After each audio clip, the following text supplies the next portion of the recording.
amigas, amigos de los medios de comunicación, poderles informar de las tareas que esta semana hicimos. Quiero destacar el encuentro que tuve en la Cámara de Diputados con la mesa directiva de los diputados, encabezadas por el legislador Santiago Krill, las diputadas, diputados, y nos acompañaron integrantes del Senado, de la mesa directiva. Fue una reunión muy importante, prácticamente tenemos cerca de 60 minutos en ambas cámaras ya analizadas, consensadas. Él va a hacer lo propio de comunicar a la Junta de Coordinación Política de Diputados. Yo ya lo hice, en mi caso, en la presidencia de la Junta de Coordinación Política. Los días lunes, martes vamos a definir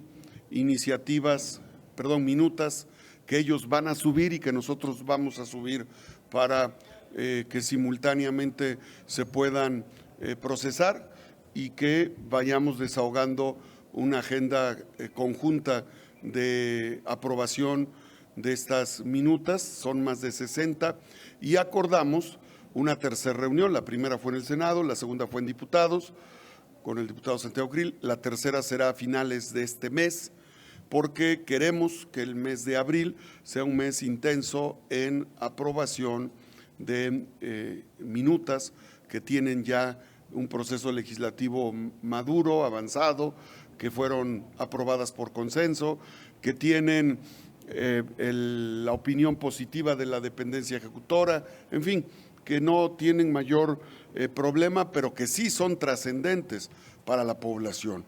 La conclusión de estas reuniones es que nos ocupa dar resultados en materia legislativa para las y los mexicanos. Ese es el objetivo, que agilicemos los procesos legislativos en materia de seguridad, en materia de salud, en materia de protección a los derechos de las familias, de las mujeres, de los jóvenes, de los niños, de los grupos vulnerables. Ese es el propósito. También quiero informarles que para nosotros fue muy importante esta semana el dejar en claro nuestro papel de acompañamiento en la conmemoración del Día Internacional de la Mujer. El día martes se aprobaron minutas ya en la Cámara de Senadores, también la Cámara de Diputados, a favor de la defensa de las mujeres, esta reforma al Código Penal para sancionar con toda la fuerza a quienes violentan la vida y violentan a las mujeres con el uso de sustancias tóxicas o ácidos que laceran a la persona. También hemos estado insistiendo en el tema de la igualdad salarial, entre otros temas que tanto la Comisión de Género como comisiones que tenemos en el Senado y en diputados plasmaron durante esta semana. Y en ese sentido, compartirles que seguiremos insistiendo. Repito, el día martes tendremos ya una serie de temas que, siendo minutas de la Cámara de Diputados, se consideran, y siendo minutas del Senado, se van a considerar en diputados. Es decir, ya hay temas concretos que se acordaron el día de antier en la Cámara de Diputados en este encuentro bicameral. Esos serían los comentarios en general y estoy atento a preguntas para poder ir avanzando con otros subtemas que estoy seguro son de importancia. Dorita, por favor. Gracias, presidente. La primera pregunta es de Elizabeth Robles, del Canal del Congreso. Gracias. Senador, muy buenos días. Tengo muchas preguntas. En primera, sobre este trabajo en conferencia y, como bien decía usted, estos temas que son prioritarios para las mujeres en el marco de la conmemoración del Día Internacional de la Mujer. ¿Cómo van avanzando esos trabajos? Porque usted comentaba precisamente este dictamen de violencia ácida. También se aprobó esta semana el dictamen de violencia a través de interpósita persona.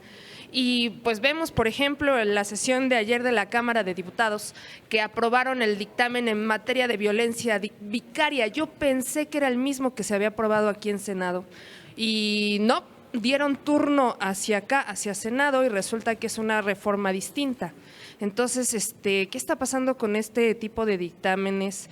Porque pues, o sea, antier veíamos esta mesa de diálogo conjunto con el presidente Santiago Krill y pues vemos, por ejemplo, el dictamen de ayer de violencia vicaria, que en diputados sí lo pusieron como violencia vicaria en la Ley General de Acceso de las Mujeres a una Vida Libre de Violencia, y acá se modifican 3 ordenamientos con un nombre diferente, el violencia a través de interpósita persona. Entonces, ¿qué va a pasar con futuros dictámenes a partir del día martes? Que, por ejemplo, también ayer en Cámara de Diputados aprobaron ellos su propio dictamen en materia de violencia ácida, y entonces si cada Cámara tiene su propio dictamen, pues el tema se va a quedar ahí atrapado, senador. Gracias. Desde luego, Elizabeth, que nadie puede limitar el derecho a las cámaras a presentar iniciativas. El trabajo de las colegisladoras, de nosotros, es articular. De hecho, por eso tenemos este ejercicio ya de vinculación. Las mesas directivas, a través de sus órganos técnicos, hacen un empate de las iniciativas, las procesan, las conjuntan, las condensan y de esa forma se aprueba. Entonces, no le veo mayor problema. No podemos impedir que diputados presenten iniciativas, como ellos no pueden impedir que un legislador, senador o senadora presente iniciativas. Ya es un trabajo de detalle en las áreas jurídicas, en las áreas de gobierno de diputados y de senadores, los que plantean en las mesas directivas y en las juntas de coordinación cómo van a fusionar. Te voy a poner el caso de la iniciativa de ciberseguridad. Esa iniciativa implicó una comisión especial que se integró por diputados y senadores. Han recogido más de 50 iniciativas de ambas cámaras y están fusionando las partes correspondientes para tener una sola minuta. Si llegara una minuta, la enriquecemos, la complementamos y la fusionamos. Es normal, es normal. No hay discrepancia. Es ejercicio pleno de nuestros derechos y así lo analizamos. Estaremos viendo, por ejemplo, en el caso de este tipo de minutas de mujeres que lleguen a término legislativo para, no sé, quizás me atrevo a decir para finales de marzo, porque son temas que urgen, ¿no? Cada 10 casos en los que se denuncia este tipo de violencia, por ejemplo, la violencia vicaria, no se ejerce acción penal porque no existe esta figura en los ordenamientos legales. Sí, nosotros hablamos, en el caso del Senado, de una responsabilidad en el Código Penal. Ellos observan un concepto de vicaria a vicario, que es un concepto que consideramos no corresponde a la realidad de la problemática, que es una violencia, es la violencia hacia las mujeres. Pero somos respetuosos de esos léxicos que probablemente no correspondan a la materia jurídica, pero somos respetuosos. Creo que ellos en su momento lo tendrán que atender, pero no pueden violentar el derecho de un legislador a presentar iniciativas. Correcto. En un segundo asunto, senador, la Suprema Corte de Justicia de la Nación admitió a trámite el día martes una impugnación contra la inaplicación del Plan B en Estado de México y Coahuila, promovido, por supuesto, desde la Oficina de la Presidencia, y donde también está allí su firma y la de la vicepresidenta Carla Yuritzia Almazán Burgos. ¿Qué está pasando con este recurso, senador? Cuéntanos un poquito más al respecto. Sí, son 47 controversias constitucionales que se han notificado. Obviamente yo estoy atento, el área jurídica procesa, este tema aplica en caso para Edomex y para Coahuila, y la segunda parte de las leyes secundarias en materia electoral se publicó el 2 de marzo, y hasta este momento no hay notificación, nada de la Suprema Corte de Justicia con respecto a eso. Lo que me estás refiriendo se corresponde a las acciones que corresponden a la primera fase. Pero, o sea, el recurso que usted ya presentó, ¿es sobre esta primera parte o sobre la parte de propaganda gubernamental? Exacto, son 7 acciones de inconstitucionalidad y presentamos el recurso para la aplicación en el caso de Domex y en el caso de Coahuila, exclusivamente. La otra parte que se acaba de aprobar el 2 de marzo, no hay hasta este momento notificación. Correcto, senador. Y en un tercer asunto, ya finalmente el senador Monreal advertía, me parece que ayer o antier, acerca de cómo avanzan los trabajos para convocar a una reunión interparlamentaria con Estados Unidos, sobre todo por pues la coyuntura política que se vive, ¿no? ¿Tiene conocimiento acerca del tema, senador? Sí, y estamos atentos a el trabajo que la Junta de Coordinación hace. Hacemos un trabajo interinstitucional y así lo entendemos. Estoy atento. Entonces, o sea, será la Jucopo quien determine los trabajos o quien informe en este caso. Mira, tenemos un trabajo conjunto. Recuerda que la Junta de Coordinación Política procesa los acuerdos en consenso con los grupos parlamentarios. Somos una soberanía que tiene representación en las fuerzas políticas y la mesa directiva atiende esa coordinación que hay en el órgano. No hay jaloneos, pues, si lo que quieres que te diga es si nos estamos jaloneando el zarape de la gobernabilidad. No, yo soy una persona que sabe ejercer sus cargos, nunca he sido plurinominal en nada, siempre he sido electo. Entonces sé ejercer mi autoridad y sé ejercer los cargos que tengo y no me doblo por nada. Entonces no es un asunto de estar jaloneándose los cargos o las responsabilidades. Soy prudente, soy atento, no soy florero, lo quiero decir en claro, no soy florero, ejerzo mi autoridad porque lo sé hacer desde muy joven. Fíjate, fui presidente municipal a los 21 años por plebiscito. Dime si no sé ejercer autoridad. Entonces, no, pero no es un tema de esos. Somos corresponsables de la responsabilidad que tenemos. No, o sea, yo no me refería a eso, senador, me refería precisamente a si ya se le ha plantado, por ejemplo, algunas fechas, qué legisladores van a participar. Sí, por eso te decía, como la Junta de Coordinación Política tiene la tarea de trabajar con los grupos parlamentarios, a ellos les toca construir esos consensos. Por eso es una labor que hacen correctamente. A nosotros nos toca, una vez que se da turno a un tema, lo trasladamos a las comisiones y nos regresan minutas. Es un trabajo verdaderamente articulado, así es que hay coordinación, hay articulación, hay respeto, hay colaboración, no hay subordinación, porque hay respeto, porque somos profesionales en el ejercicio del trabajo legislativo. Entonces, yo vengo de ser diputado suplente local, diputado propietario y diputado federal.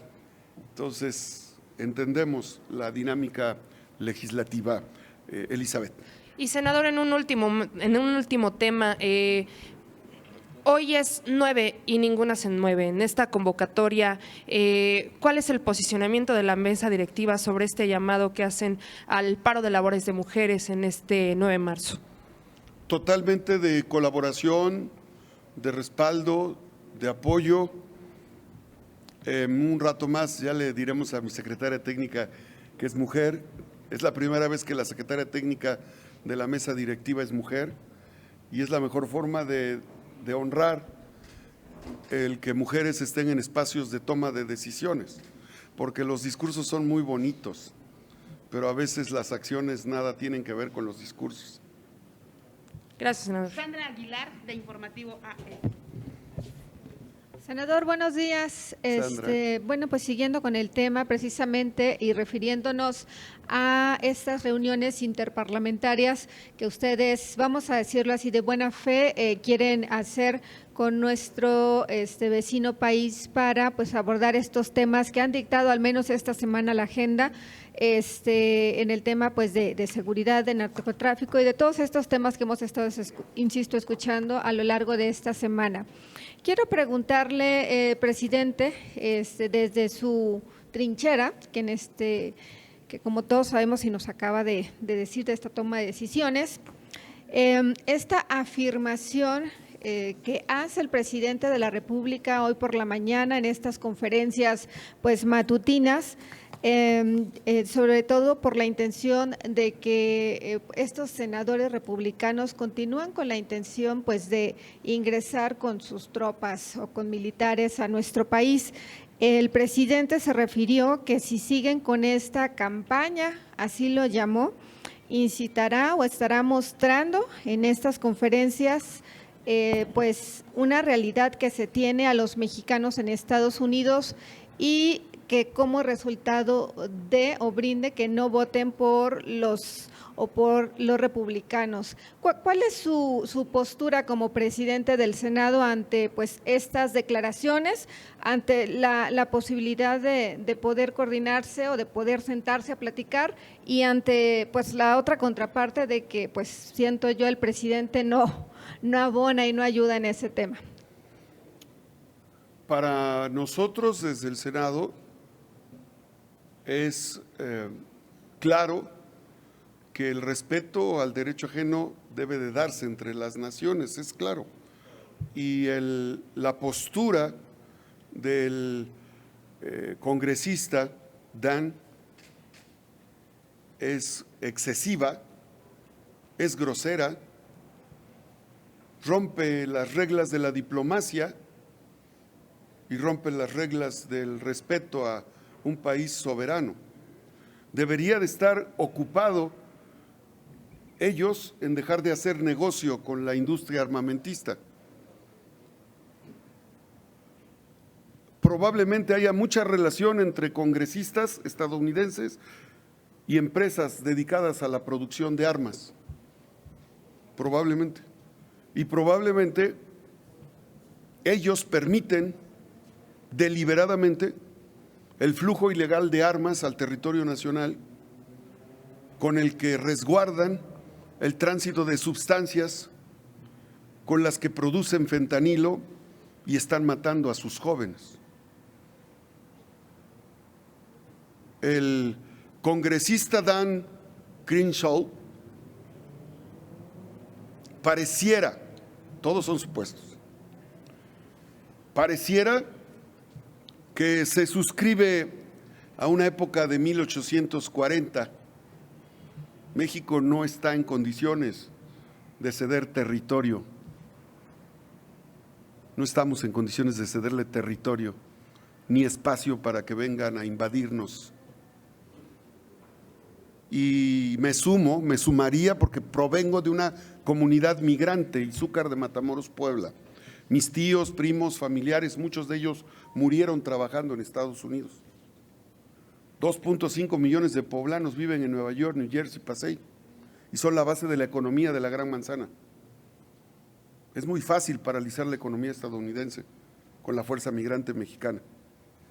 Entonces, que respeten a la fuerza migrante mexicana, base de su economía, y que entiendan que México no es un país de conquista, y que entiendan que no son un imperio que pueden venir a sacudir a una nación que ha mostrado solidaridad con ellos.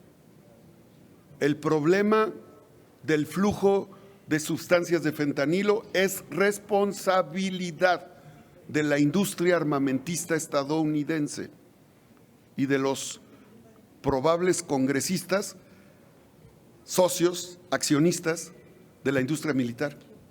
Así de claro.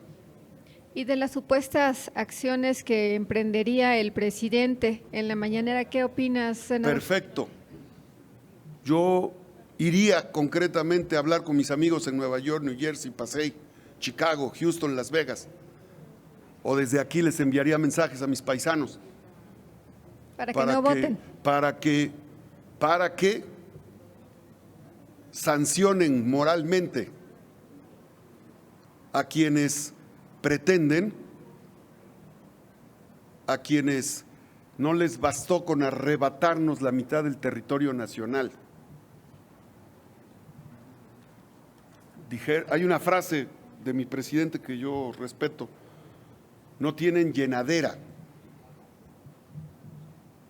Y seguramente estos representantes de la industria militar, que no son representantes de Estados Unidos, porque la población estadounidense no piensa así, ellos representan intereses económicos, no intereses sociales.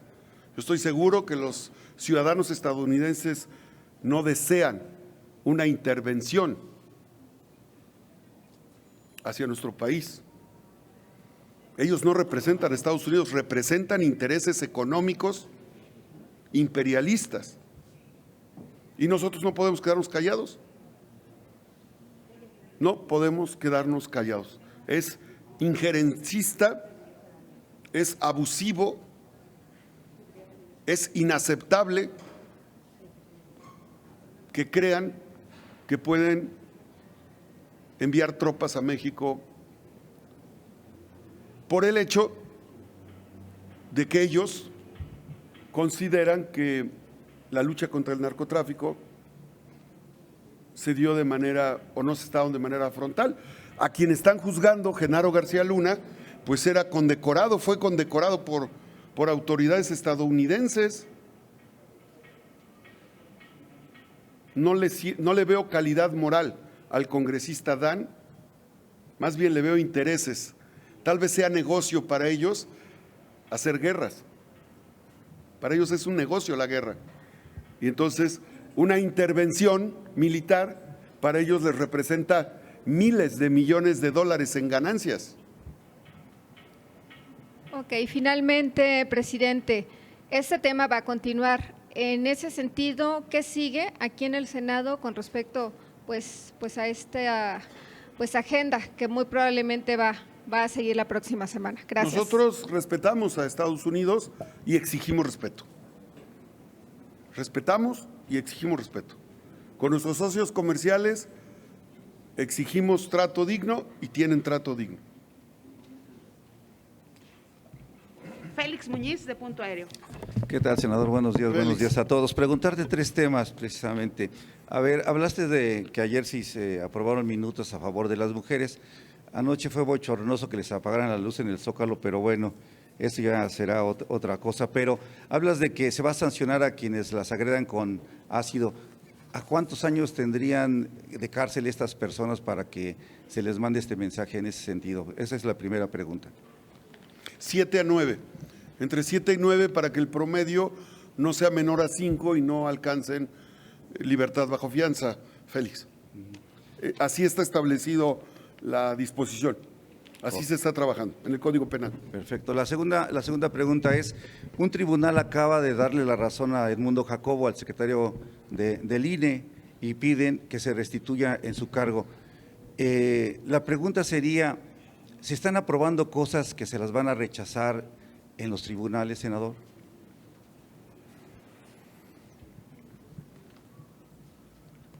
Me da vergüenza que el Poder Judicial se ponga de rodillas. Hay que recordar que este sujeto,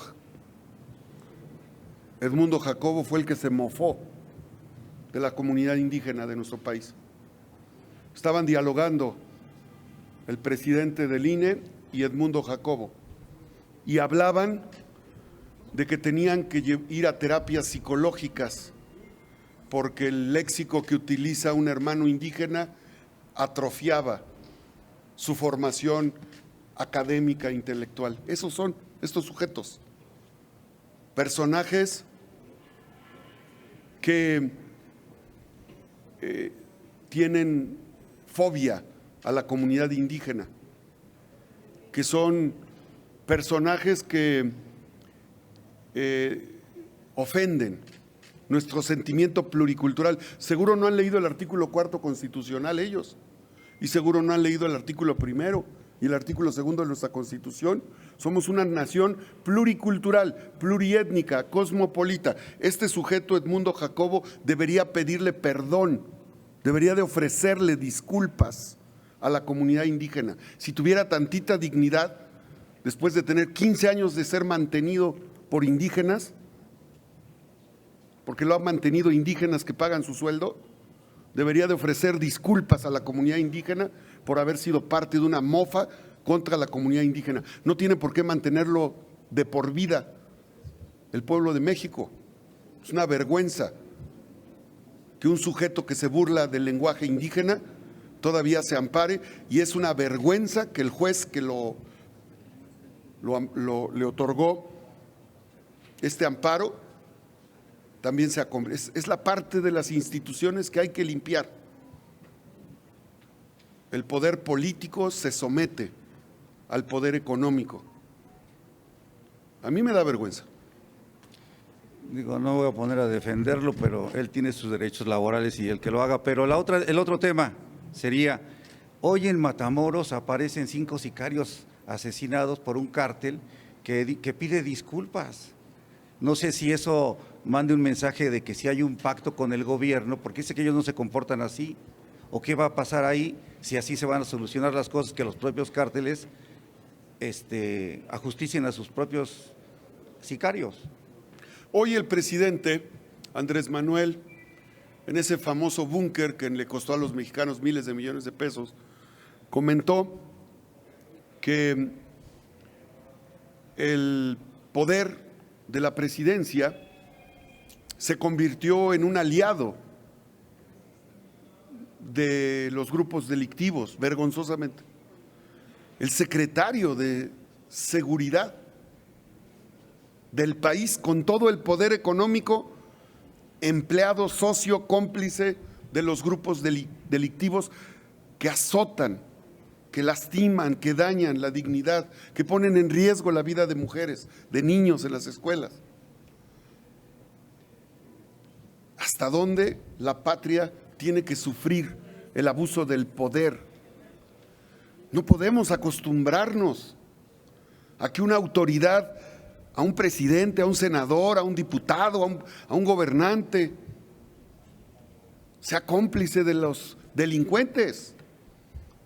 Y hoy el presidente comentó con toda vehemencia, y yo lo respaldo, que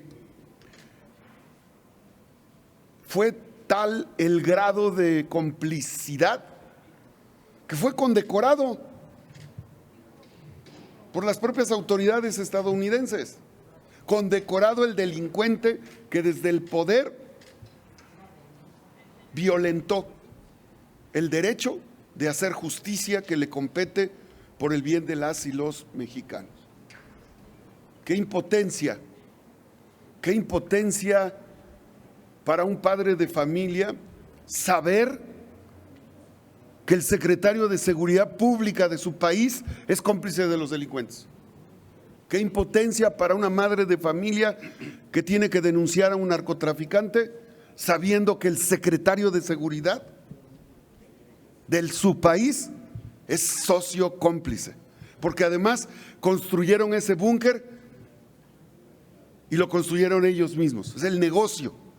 Es cuando me refiero que los que estemos en un cargo público debemos de tener amor a la patria. Amor. ¿Qué es amor? Que nuestro interés personal, legítimo, no se anteponga al interés del país cuando estás en un cargo público. Porque cuando una persona busca un cargo público y tiene su interés personal de su negocio, de su empresa, lo primero que llega al cargo es hacer negocios, a robarse el dinero, a endeudar a su estado, a endeudar a su país, a someter al poder ejecutivo, a someter al poder judicial, a ser cómplice, a hacer empresas fantasmas. Eso nos grita la gente en la calle. Eso nos dice la gente en la calle. Yo camino en Puebla cada semana y la gente nos dice: no permitan la corrupción, el abuso del poder, paren estos delincuentes, hagan algo. La población vive frustración cuando ve que una autoridad con vehemencia se vuelve cómplice. Vehemencia, se vuelve cómplice de los delincuentes.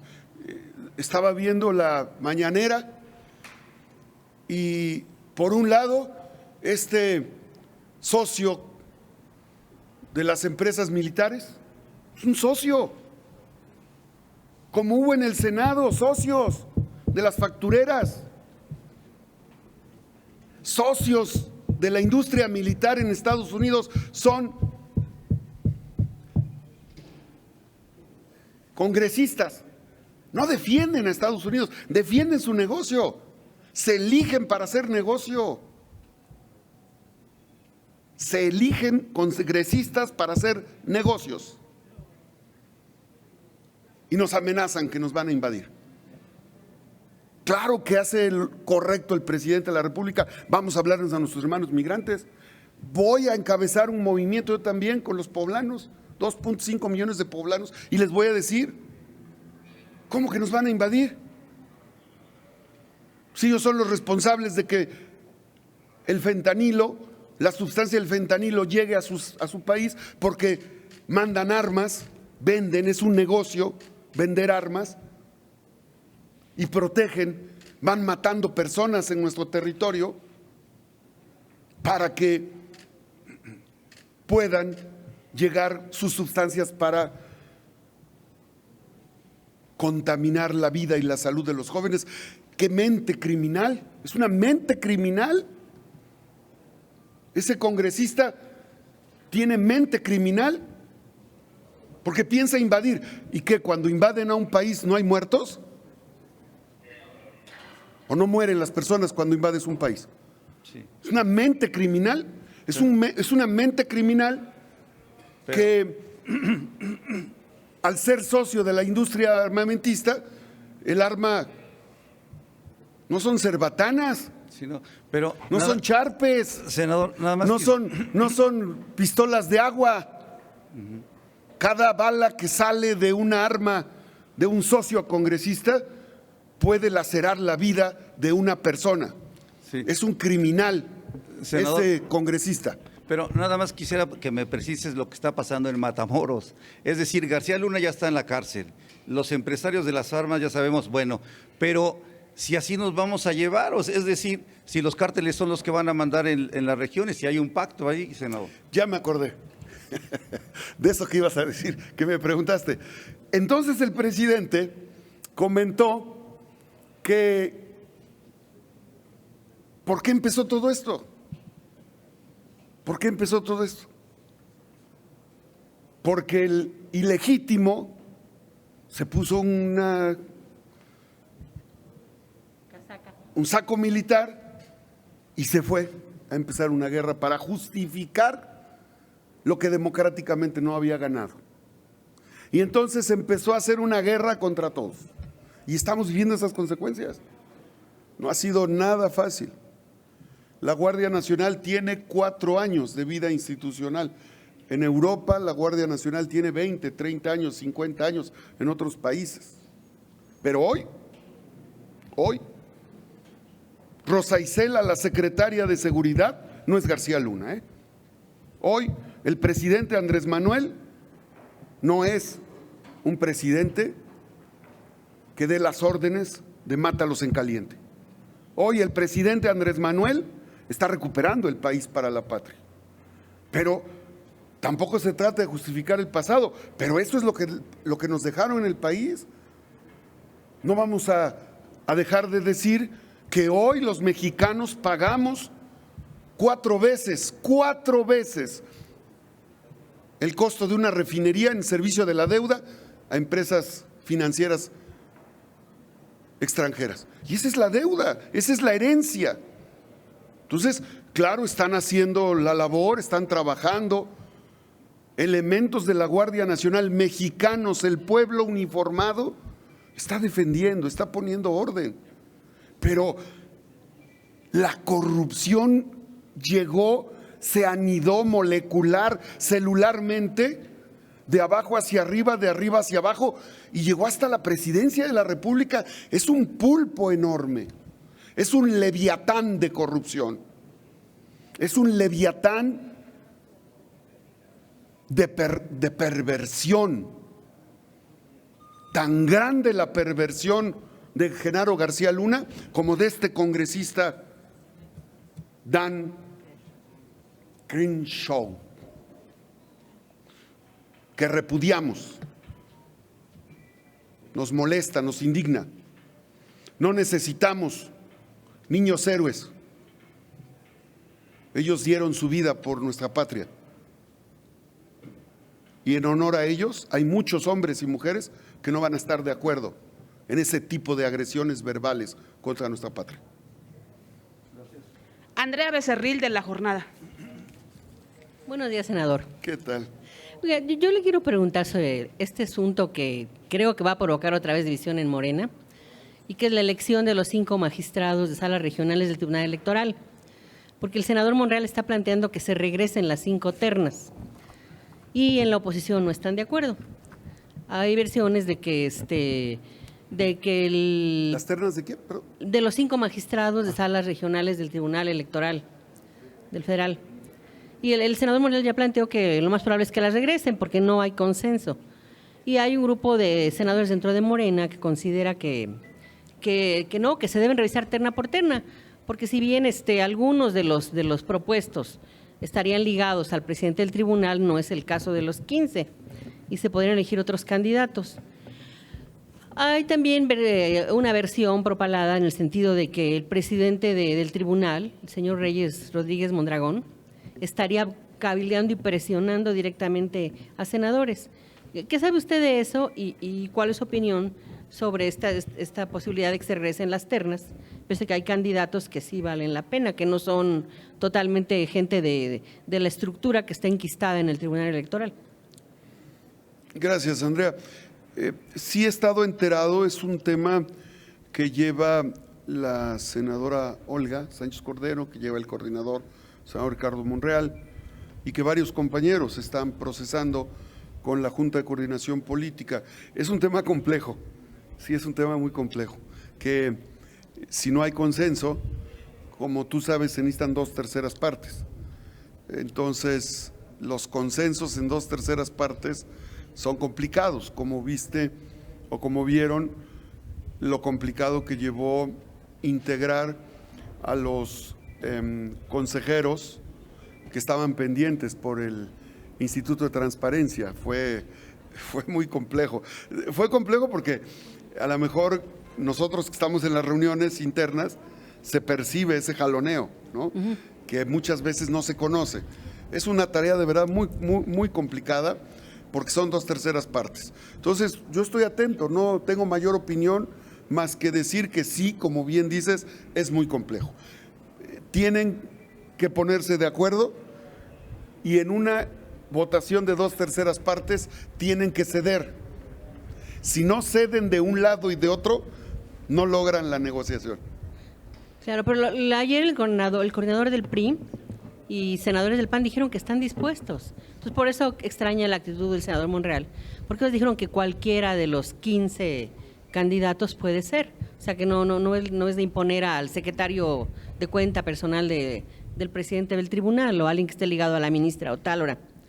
Entonces, ahí suena raro que no se busque realmente ese consenso y se pretenda regresar las ternas, sobre todo porque la Corte hizo un trabajo exhaustivo. De 30 candidatos eligió a los 15 mejores, y si rechazan estos 15 mejores, pues le va a mandar a los otros 15 que obtuvieron menos calificaciones, pero que al parecer uno de ellos tiene especial importancia para Morena, y por eso quieren regresarlos. Esas son las versiones que hay en los pasillos ahí de las bancadas.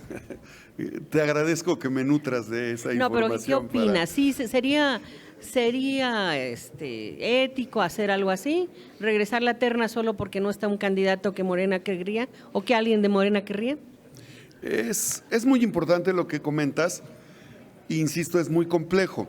Qué bueno que me nutres de esta información respecto a los grupos y de cómo lo están planteando. Yo estoy convencido de que de que tienen que dialogar y es una cancha que ellos tienen. Yo estaré atento en este caso, estaré atento a que procesen la información y nos la hagan llegar a la mesa directiva. Sí hay que avanzar, pero hay que lograr el consenso. Senador, y por otro lado, el presidente ¿cuánto le queda al presidente para vetar a los 2 comisionados que nombraron o para que ya los avale y ya puedan tomar protesta? Creo que el día 2 mandaron la notificación al presidente. Son 10 días hábiles. 10 días hábiles. Sí, estamos en espera. Yo creo que es la próxima semana, ¿eh? Ahorita hago números, pero sí estamos en tiempo para que se proceda, se llame y se les tome protesta. Sí, lo tengo claro. Gracias. Solo me falta la precisión del día. Okay. Gracias, Andrea.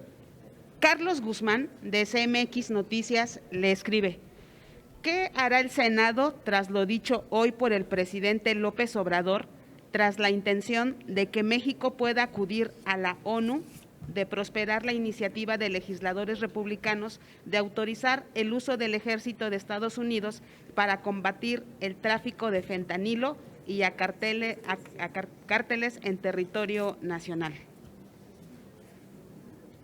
Es correcto acudir a la Organización de Naciones Unidas, es correcto. Y para nosotros es indignante, insisto, que un congresista anteponga su interés de negocio o de posibles sociedades o vínculos o interés en materia de economía armamentista antes que el respeto a la soberanía de las naciones. Deben de preocuparse por dejar de enviar ilegalmente armas. Ahí es donde se resuelve el problema. Que dejen de enviar armas, que dejen de ser cómplices de los delincuentes que hacen el tránsito de las sustancias tóxicas. Ellos son responsables, son guardianes, ellos son guardianes del tráfico ilegal de sustancias hacia su país, porque tienen el armamento. Por otra parte, Jaime Valderas, de Parlamento y Debate, en el mismo tema le pregunta: ¿piensa usted, como presidente del Senado mexicano, promover un punto de acuerdo o un posicionamiento donde el Congreso manifieste todo el apoyo al gobierno federal en contra de las expresiones intervencionistas de algunos senadores de Estados Unidos? Es un tema que tendríamos que consensar en la Junta de Gobierno, en la Junta de la Mesa, para valorar que sea un llamado plural. Como senador que proviene de una comunidad migrante en Matamoros, Puebla, todo el respaldo al presidente de la República para hacerle un llamado a nuestros hermanos en la Unión Americana para que repudien este tipo de actos y expresiones intervencionistas que están disfrazadas de una lucha contra el narcotráfico, pero que de fondo persiguen el negocio de la venta de armas ilegal de ellos, que es negocio lucrativo hacia nuestro país. Por otra parte, Rubén Arismendi, de Reporte Índigo, él le insiste en una respuesta sobre qué opina usted de la ejecución que realizó el Cártel del Golfo a sus propios sicarios por secuestrar a 4 estadounidenses, de los cuales mataron a 2. No conozco el código de los narcotraficantes, desconozco, no podría contestarle. Aplicación a la ley. Muy bien. Y finalmente, Alejandro Camacho, de Punto Aéreo, le envía 2 preguntas. La primera pregunta es en relación a la instalación de la empresa Tesla en Nuevo León. Él le pregunta que qué tanto impactará el medio ambiente de esta región la instalación de esta empresa, y si Tesla ya presentó un proyecto para la producción de agua propia para evitar la erosión de los mantos hídricos de ese estado. Le agradezco a Alejandro Camacho y voy a solicitar la información técnica. Es un tema que requiere de mucha seriedad, de mucha profundidad para saber. Tengo entendido que el Gobierno de la República, el Gobierno del Estado de Nuevo León, los entes públicos que tienen que ver con la extracción de minerales, tierras raras, ya están en esa mesa de trabajo y yo estoy seguro que tendremos información puntual que darle a Alejandro Camacho para no incurrir en una apreciación subjetiva de un tema tan importante y tan trascendente para el desarrollo industrial de litio en nuestro país. Y la segunda pregunta de Alejandro Camacho, y también la última ya de esta conferencia, es: en las partes bajas y medias de los volcanes Popo e Itzta, la deforestación empieza a causar estragos en los mantos hídricos de los estados de Puebla y México, lo cual está afectando a los campos agrícolas de ambos estados. ¿Cuál es su propuesta para detener la tala ilegal de estos bosques que provocan la escasez de tan importante líquido? Gracias, Alejandro. Qué importante que me permitas retomar el tema.